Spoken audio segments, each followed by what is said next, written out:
এই একটা ধারণা তার মাথায় থাকা উচিত। তাহলে একই ব্যক্তি আমাদের সব থেকে নমস্য, আমি কমার্সে বলি, সব থেকে নমস্য ব্যক্তি যিনি ছিলেন, তার আন্ডারে মোর দ্যান 60 পিএইচডি বেরিয়েছিল, উনি পিএইচডি কখনো করেন। ওনার নাম হলো A.K.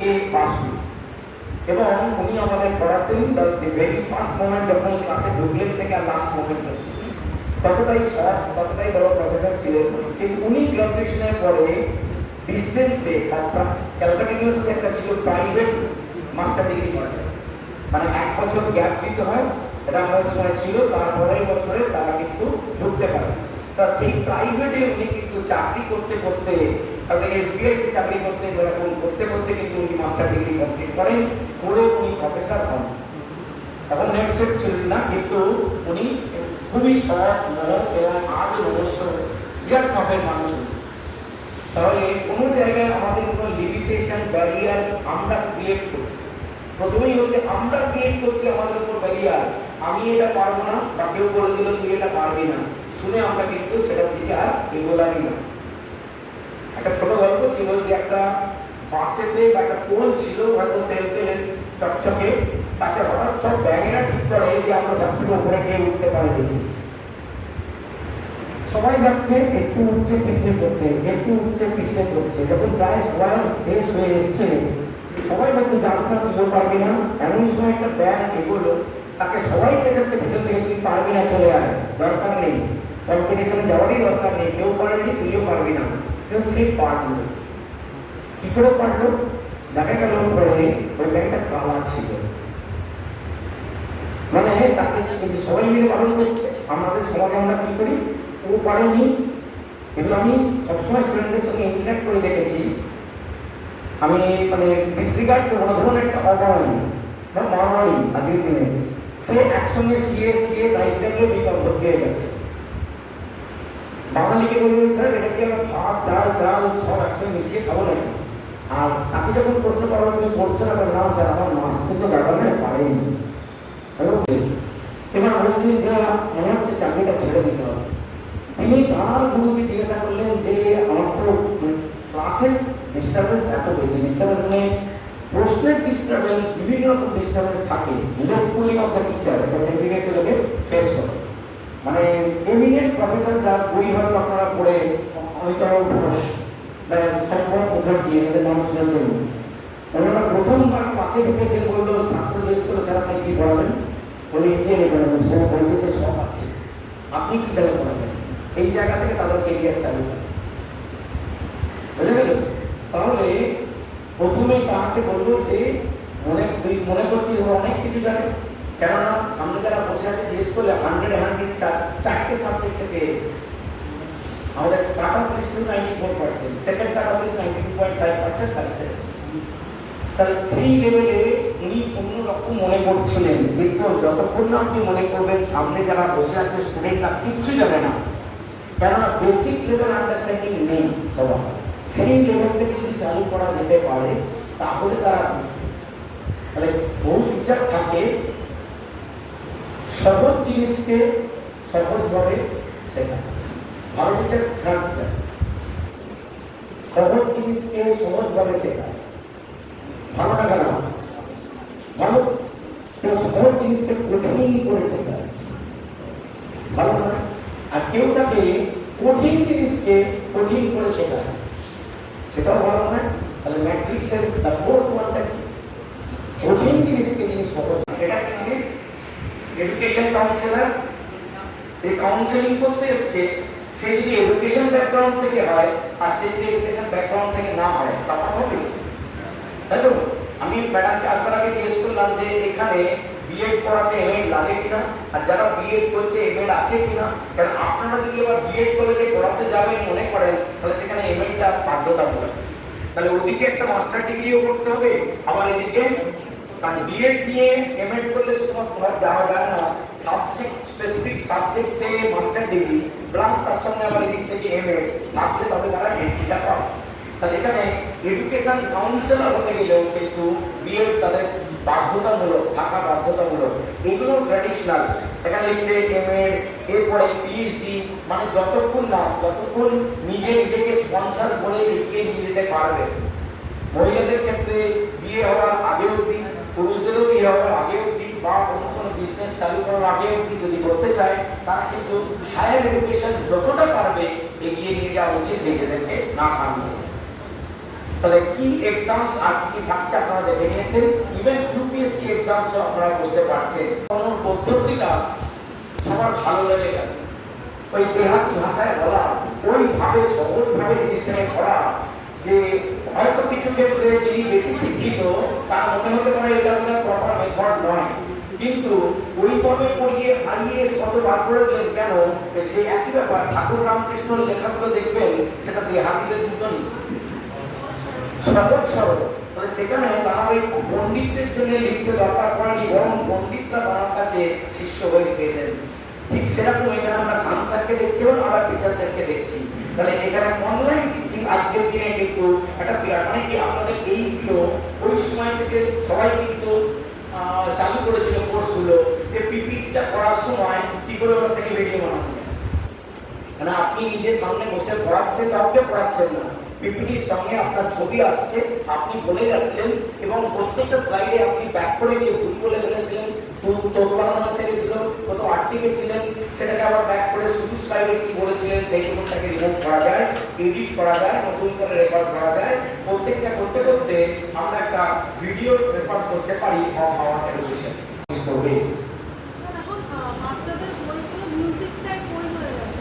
যেকোনো মানে কি আমাদেরকে, আমি এখানে লাস্ট থেকে দেখিয়েছি যে ইনোভেটিভ আইডিয়া আনতে হবে। এবার একটা আমার নিজের লাইফের ঘটনা বা ছবি দিয়ে আপনাদেরকে সামনে দেখাবো, যেটা আমিও পর্যন্ত দেখে অবাক হয়ে গেছি, সেটাও আপনাকে দেখাবো। এডুকেশন ব্লগার কোশ্চেন পেপার, এই দেখুন একটু আগে বলছিলাম কোশ্চেন পেপার ডিজাইনার। বড় বড় ইনস্টিটিউটগুলো চায় না যে কোশ্চেন রিপিট হোক, প্রফেশনাল কোর্স তারা চায় না একই কোশ্চেন কোনো ইয়ার থেকে রিপিটেশন হোক। তাহলে বড় এডুকেশনাল ইনস্টিটিউশন চেষ্টা করবে প্রতি বছর কোশ্চেন যেন নতুনত্ব থাকুক। ওই আগেকার দিনের মতো নয় ওই 6টা পড়ে চলে যান হয়ে যাবে। আগেকার দিনের প্রশ্ন ছিল 6টা প্রশ্ন আসবে, 5টা প্রশ্ন আসবে, ওই 7টা করিয়ে দিল সাজেস্টিভ এডুকেশন, ওগুলো আস্তে আস্তে বন্ধ হয়ে যাচ্ছে। তাহলে এখনকার কারিকুলামের সঙ্গে সঙ্গে কোশ্চেন পেপার ডিজাইনিং, কিভাবে প্রশ্ন করলে তার থেকে যথার্থ জ্ঞান আমরা পেতে পারি, মানে তার জ্ঞানটা হয়েছে কিনা, যেরকম এগুলো সব টেস্টিং পর্যায়ে থাকে। বড় বড় প্রফেশনাল কোর্সেস এমসিকিউ করে দিল, তারপর দেখলো না এই সাবজেক্টে এমসিকিউ করলে হবে না, কেননা এমসিকিউ ব্যবসাদাররা বসে আছে, এমসিকিউ এর বই বার করে দিয়েছে, ছাত্ররা সহজভাবে এমসিকিউটাই করে যাচ্ছে, টেক্সট কোনোদিন আর করছে না। বলছে মানে এই স্টাডি অ্যাব্রড, স্টাডি ইন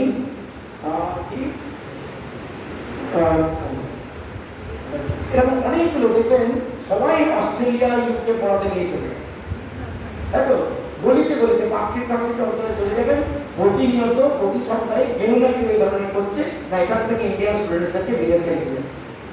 এটা একটা কেরিয়ার হয়ে দাঁড়িয়েছে।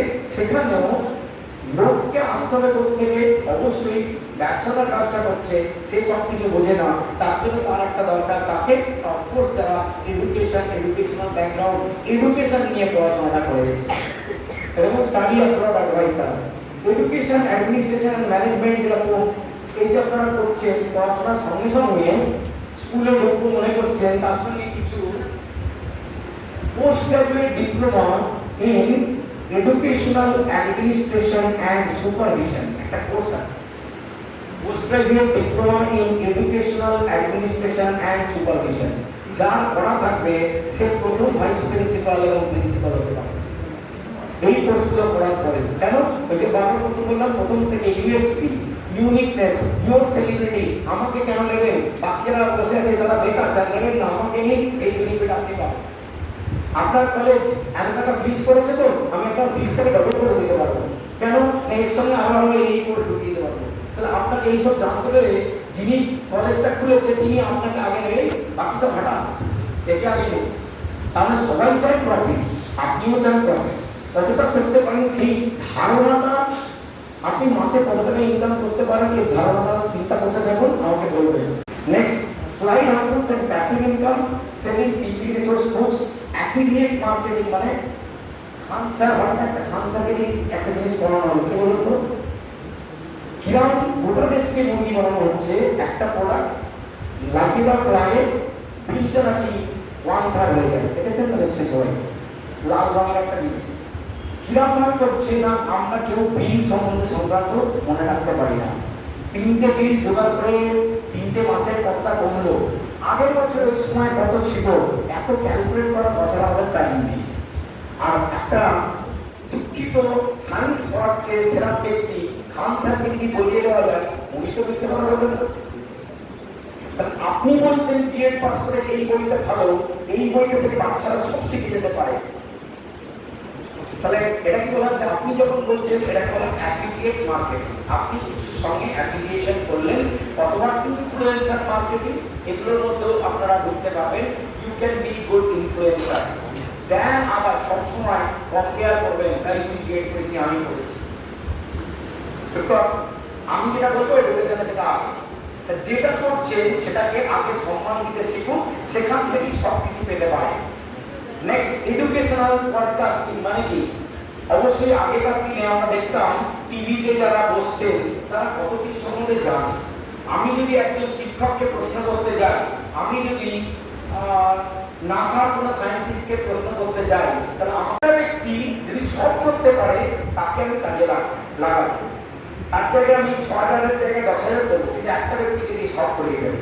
তাহলে businessman also tries to find out not only specialised person. আগেকার দিনে ছিল jack of all trade master of none, কোনো কাজে লাগে না। আজকের দিনে জ্যাক অফ অল ট্রেড এবং মাস্টার অফ ওয়ান অথবা মাস্টার অফ মেনি লাগবে কাজে আপনার। নেক্সট আমরা আসছি, নেক্সট চিন্তা ভাবনা যে বিএড গ্রাজুয়েটদের রোল এনজিওতে কোথায় আছে। এই জায়গাটা আমি অল্প দেখিয়ে যাচ্ছি, পরবর্তীকালে উনি ভালো বলতে পারবেন একদম কোন কাজে কোন পয়েন্টে কাজে লাগাবেন আপনাদেরকে, বা লাগাতে পারে, ইন্টার্নশিপ করতে পারেন, সেগুলো আপনাদেরকে দেখিয়ে দেবে।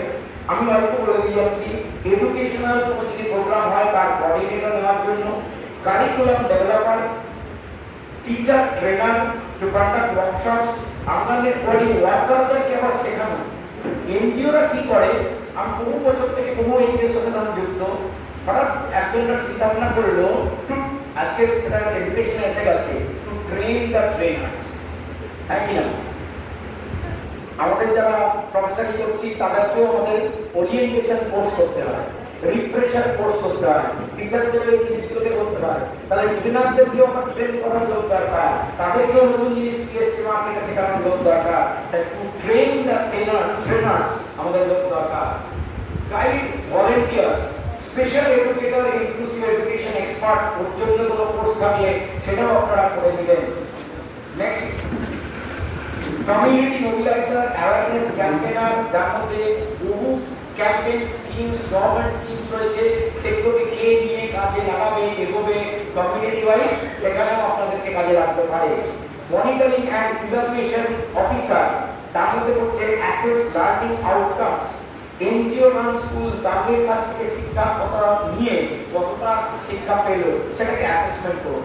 এখন যেটা সবথেকে বেশি চলছে, প্রফেসর এবং টিচারদেরকে সেন্ট্রাল গভর্নমেন্ট একটা কাজ দিচ্ছে, that is project. Sonu Sharma বা বিবেক বিদ্রা, এরা সব কিছু শেখাচ্ছে, মোটিভেশনাল হোক, কাউন্সিলিং হোক, বহু লোককে মোটিভেট করছে, শেখাচ্ছে। তারা কোথেকে শিখেছে, একদিনে কেউ মায়ের পেট থেকে শিখে জন্মগ্রহণ করেনি, প্রতিনিয়ত তারা বলছে প্রতি সপ্তাহে একটা বই শেষ করতে। পরশুদিন আমার একটা এনএসএইচ প্রোগ্রাম ছিল, সেখানে বললাম এখানে কতজন আছে যারা 20 ঘন্টা কাজ করে, মানে জেগে থাকে, কাজ করে বলবি জেগে থাকে, তাকে বলে একটা দুটো হাত উঠলো, তাহলে কি করো, হোয়াটসঅ্যাপ, ফেসবুক, না স্যার নেটফ্লিক্স। তাহলে ওটা একই হলো, মানে কার্য করি না স্যার, নেটফ্লিক্স ভালো ভালো লাগে এবং বই পড়ি। আমি একটা বই একটা গোটা সপ্তাহে পড়ো, নাকি একটা বই 1 বছর ধরে পড়ো, স্যার একটা বই 1 বছর ধরে পড়ো। সেটা নয়, 1 সপ্তাহে একটা বই শেষ করতে হবে। ওই যে জ্ঞান অর্জনটা করবেন, ব্যাস সেটাকেই আপনি বিক্রি করতে পারবেন। কারণ আপনারা বুঝে গেছেন কত দ্রুত শেখা যায় আর সেটাকে কত দ্রুত আবার লোকের কাছে আনা যায়। একই কথা 5 বার দেখবেন উনি বলেন যে আপনারা থেকে কয়েকজন হয়তো বোর ফিল করতে পারেন একই কথা বারবার শুনতে, কিন্তু লোকের ভালোবাসে একই কথা বারবার শুনতে। কেন? তার স্মরণে এসে রিপিট হয় আর সে আবার শেখে, সে আবার তাকে শেখাবে, মানে জ্ঞান ছাড়বো সেটা, তাই তো?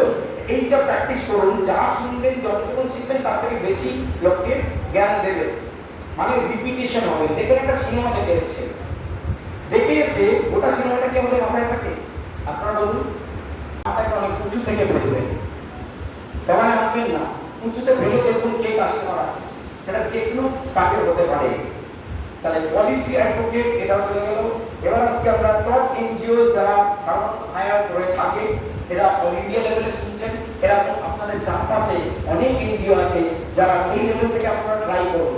প্রথম জবটা প্রথম কেন করতে হয়? অন্যের পয়সায় নিজের প্র্যাকটিস করা। ভুল কাজ করলাম, তাড়িয়ে দিল, তাদেরকে যারা থেকে জব পেয়ে যাবো, ও গেল, ডুবে গেল। কিন্তু আমি তো বেঁচে আছি, কেন? আমি চাকরি করে মান্থলি ইনকামটাও পেয়েছি, ভুল কাজটাও করেছি, আর ভুল কাজটা শিখে গেছি, দ্বিতীয় জায়গায় করবো না। এইভাবে প্রথম জীবনে 3-4 বছর চাকরি করে নিয়ে তারপর স্টার্ট আপ বা ব্যবসা বা নিজের কিছু করতে নামবেন। প্রথমেই নিজের কিছু করতে নামলে তাহলে ব্যাকিং প্রচুর টাকা চাই, নাহলে হবে না। কেন? ভুল করবেন, লস খাবেন, ভুল করবেন, লস খাবেন, তবুও বেঁচে থাকার পয়সা থাকলে তাহলে ঠিক আছে। স্পন্সর জোগাড় করবেন, তার জন্য দরকার পড়ে।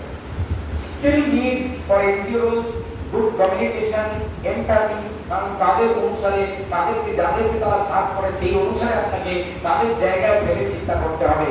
Lesson planning, pedagogy, data analysis, fundraising, networking. MBA ইনস্টিটিউটে পড়াতে গেছি, প্রাইভেট ইনস্টিটিউট বলে আপনি ছাত্র খোঁজে আনুন, এরকম হয়েছে। মানে আমাকে গিয়ে সভা করতে হবে বা কিছু করতে হবে স্কুল লেভেলে দিয়ে, যাতে তারা মোটিভেটেড হয়। কলেজ লেভেলে তাদেরকে মোটিভেটেড হয়, সেখান থেকে 3-4টে ছাত্র এলো, টিচারদেরকে লেলিয়ে দেওয়া হলো এই কাজ করতে, ছাত্র করতে। অবশ্যই সব কাজ করবেন, কোনো কাজ ছোট বড় নয়, সব কবে তো বুঝতে পারবেন যে আমি নিজে স্কুল খুললে কলেজ খুললে কি করতে হবে। করতে হবে না আমাকে রাস্তায় ফুটপাতে নেবে মাল বেচতে হতে পারে, ফুটপাতে নেবে বাচ্চা কালেক্ট করতে হতে পারে। আমি এরকম প্লে স্কুল তৈরি করিয়েছি যেখানে ফুটপাত থেকে বাচ্চা ধরে স্কুলে পাঠানো হচ্ছে। এবার তারা যখন স্কুল তৈরি হয়েছে কি করে জানতে পারবে? 4টে স্টুডেন্ট আছে, সেখানে স্কুল আছে কি করে জানতে পারবে? ওরা ইউনিফর্ম করে দিন, বেশ জোরালো রং, হলদে নীল, ওইটা করে করে বাচ্চাটাকে কি করে আনবে? আরো একজন বাবা মা স্কুল কোথায় যাচ্ছে কোথায় যাচ্ছে। তাহলে এই লেভেল থেকে যদি আপনারা ব্যবসাটা করানোর উদ্দেশ্যে করতে পারেন কাজ, নিজের লাইফকে না করাতে পারবেন। নেক্সট এগুলো আর যাচ্ছি না, এটা কি জাম্পেলটা লাগছে তো? মানে আমাদের চিন্তা ভাবনা সবকিছু এই লেভেলে এরকম অবস্থায় থাকে, সেটাকে আরেকটু ক্লিয়ার করুন, আরো ক্লিয়ার করুন। ক্লিয়ার করতে করতে এগোন, কি কি ডিফারেন্ট বিজনেস আইডিয়াস আপনার মাথায় নিত্য নতুন আসতে থাকবে। দেখুন, online coaching, gate startup, pre school, K-12, what is K-12? K-12 ওটা কি জিনিস?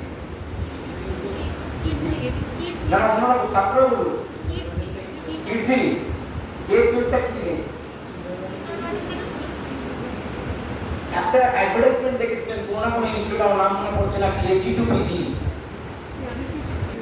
তাই তো? স্কুলিং এর ক্ষেত্রে হলে কেজি টু 12, সেইটা বলাচ্ছে K-12। এটা বলে টেকনো ইন্ডিয়া করেছিল, কেজি টু পিজি।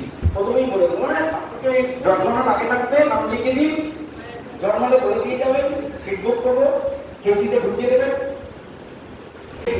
কলেজে যে প্রজেক্টগুলো থাকে, তোমাদের কি আছে? বলে আমাদের কিন্ডারগার্টেন স্কুল আছে।